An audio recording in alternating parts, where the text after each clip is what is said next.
If you want to be more productive and get more done in your sewing hobby, then this might just be the video for you.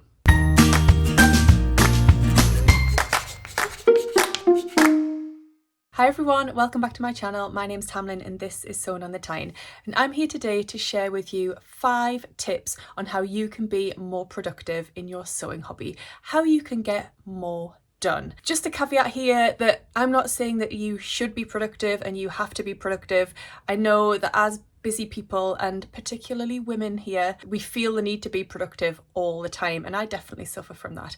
However, I did want to come to you with a video of some tips and some ideas of how you can just be a bit more productive in your sewing. So if you struggle for time, which is a comment I often get on my videos, how do you get so much sewing done? Give me some tips. Then I thought this video might just help you out. It's going to give you some ideas on how you can get a bit more done within your sewing hobby. So let's start with tip number 1, and that is going to be to budget your time. That sounds a little bit strange, but like I just mentioned, we often struggle for time and people say, how do you fit it in? How do you find time for sewing? So I want you to think of it like a budget. So your time is like a budget in the way that your finances are like a budget. And if sewing is important to you, then you will budget out your time, and some of that will be dedicated to sewing time, because sewing is very important to me and I need to make sure that I do make time for it. And I like this concept because it means that I'm blocking out set amounts of time. Now that could even just be 15 minutes or half an hour in a day, but I will budget my time and make sure I've allocated time to different tasks, different people that need me, different hobbies or different things that I enjoy, different responsibilities that I have.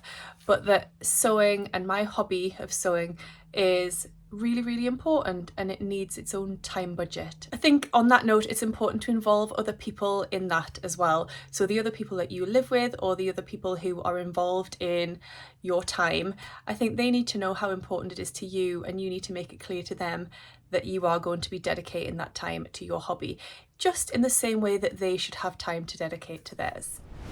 Tip number 2 is going to be to break down tasks into smaller chunks. So don't think of it as a big task such as, I want to sew a pair of trousers.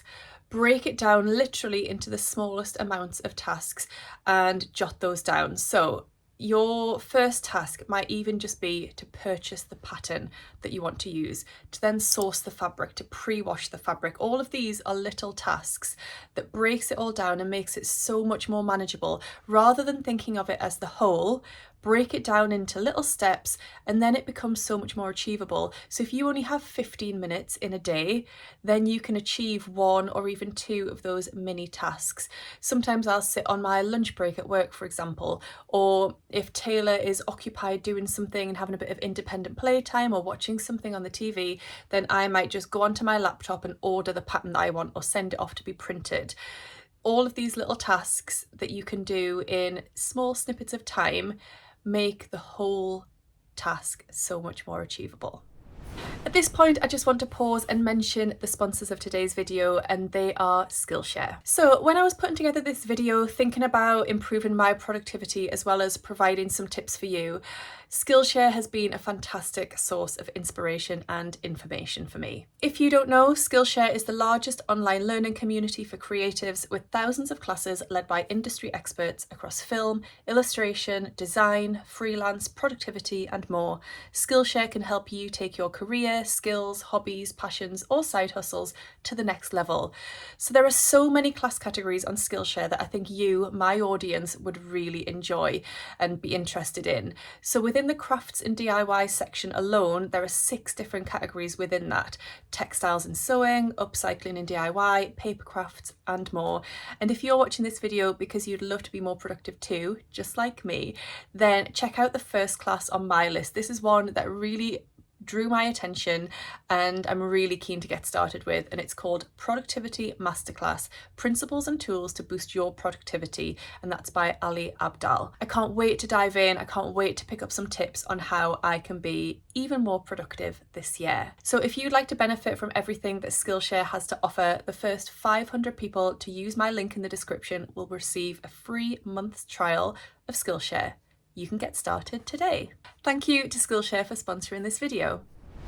So my third tip number 3, is going to be to make notes, whether that's in a notebook, a diary, a calendar, random bits of paper, whatever that might be, write things down. So it links back to the previous tip, which was about breaking tasks down into small chunks. You can make notes of those chunks in your notebook, in a diary. I like to do that and then tick them off so I can see that I'm actually getting them done. At the start of a week, I will actually write different tasks into different days, and then I can tick them off as I go. And if I don't get something done, I can move it into the next day, that's fine. But it really helps to write things down. Another way that writing things down can help is if you have been working on your sewing project and then you have to stop for whatever reason, and then maybe you can't come back to it for a couple of days, even a couple of weeks, because life happens sometimes. It can be really difficult to come back to that and figure out where you were up to and what you were doing, what settings you had on your machine, what you need to do next. So it really helps, I think, to just make a note of where you're up to in the sewing process, what settings you had your machine on, anything that's really important, so that then when you pull your project out again, you can just get cracking with it straight away. You don't need to spend half an hour figuring out what you were doing and where you were up to. So I'm a big advocate of writing things down, making notes in whatever format that might be for you. Some people like to do it on a laptop, on a phone. I like it on paper, and I always have little notebooks, diaries, all over the place, and it really, really helps to keep me on track. Tip number 4 then for how you can be more productive in your sewing is to change up the order of pattern instructions. So when you get a pattern instruction booklet, you don't have to stick to it in the order that the designer has written it. Now obviously this will come with experience. Maybe as a beginner you might not feel you have the knowledge or the skills yet to know how you can change the order up. But I'm going to show you this one as an example. This is the Mabel pattern by Tilly and the Buttons. Now, if you know this pattern, it involves some shirring, which is done with shirring elastic, and you have to set up your machine differently in order to do that part of the sewing process. Now, in the instructions, it has you set up your machine and then do the shirring of the peplum or the skirt, if that's the version that you're making. Then you have to change up your machine to do lots of other things. And then later on, you come back and do the shirring in the sleeves. That doesn't make sense to me, because surely it would be so much easier and more efficient for you to do all of that shirring all at one time, which is exactly what I did, because I could see that that was going to happen. I had that knowledge and that experience of sewing, so that I knew it makes sense to do all the shirring now, rather than having to change my machine settings, change my thread. Yeah, it just didn't make sense to me. So being able to do that and switch it up a little bit can make you more productive, because you will get more done in the time. And our time is precious. Your time may be limited, and therefore if you can get more done in that small amount of time that you've got, you can therefore be more productive. In a similar vein, a similar kind of idea is to batch your tasks. So if you are sewing a garment and you've sewn a few different seams, rather than getting up, going over to your iron and pressing your seams after every single step, you can save a few of them up and then go and press them all at the same time.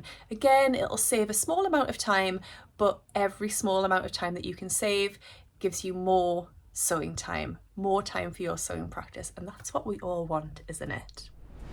And my final tip, tip number 5. Now, hear me out on this one, because you might think this is a little bit contradictory. So my 5th tip for being more productive is going to a sewing social, whether that's in person or virtually. Now, you might be sitting there thinking, I just go to a sewing social and chat and it doesn't make me productive. Actually, what it does give you is it gives you a dedicated amount of time in your diary, in your calendar, where you are focusing on your sewing hobby. Even if when you get there, you do quite a bit of chat, that's great, but you are still spending a dedicated amount of time to your sewing hobby, where you don't have to think about what's for dinner. You don't have to think about, oh, that floor could do with a hoover, or I really need to dust the TV, for example. If you are In your own home, it's very easy to get distracted by other things that need to be done or that you could be doing instead. But if you've dedicated that time to going to a sewing social, which could be an in-person sewing social, I run those in Newcastle upon Tyne, they're called Sewtoon. If you are local or even not local and would like to come along to one, do get in touch. The details are in the description box. But they are popping up all over the country and in fact all over the world, so do a little bit of research, see if you could go along to a sewing social, or you could do a virtual sewing social. So again, yes, you would be in your own home, but you would have dedicated time. You will have booked on to a virtual sewing session where you have dedicated that time to your hobby, to your sewing practice. And I think in that way, it can make you more productive. If you are interested in virtual sewing socials, I have some recommendations for you. Do check out the Virtual Sewing Room, check out Thready Set Go, which is run by Sew Hayley Jane, and also check out Sew Virtual, which is run by Alison Sew Like Dotty. I'll leave the details down below. They all run sewing socials virtually, so you can be in the comfort of your own home and you can sew with other people, like-minded people, and dedicate a couple of hours or 3 or 4 hours to your sewing hobby, and it can help you be a little bit more productive. So I hope you found this video useful. I hope you've maybe picked up some tips on how you could be a little bit more productive in your sewing. It doesn't even necessarily have to be limited to sewing. These tips could just help in day-to-day life in general, or in any hobbies that you have. If you have any tips, I'd love to hear from you down below. So do share your tips on how we could all be a little bit more productive. I'm sure you've all got some words of wisdom that we can all benefit from. So do drop them in the comments down below. Thank you so much for watching today. If you're not already a subscriber, I would love it if you would become one. It's free and it just means that you're part of this lovely Sewn on the Tyne community. And also, if you've enjoyed the video, do give it a thumbs up. Thank you for watching. I hope you're all doing really well, and I'll see you again soon in my next video. Happy sewing. Bye. And at the start of the week, I actually write different days, different tips in, no. So I hope you found this video useful. I hope you've maybe picked up some,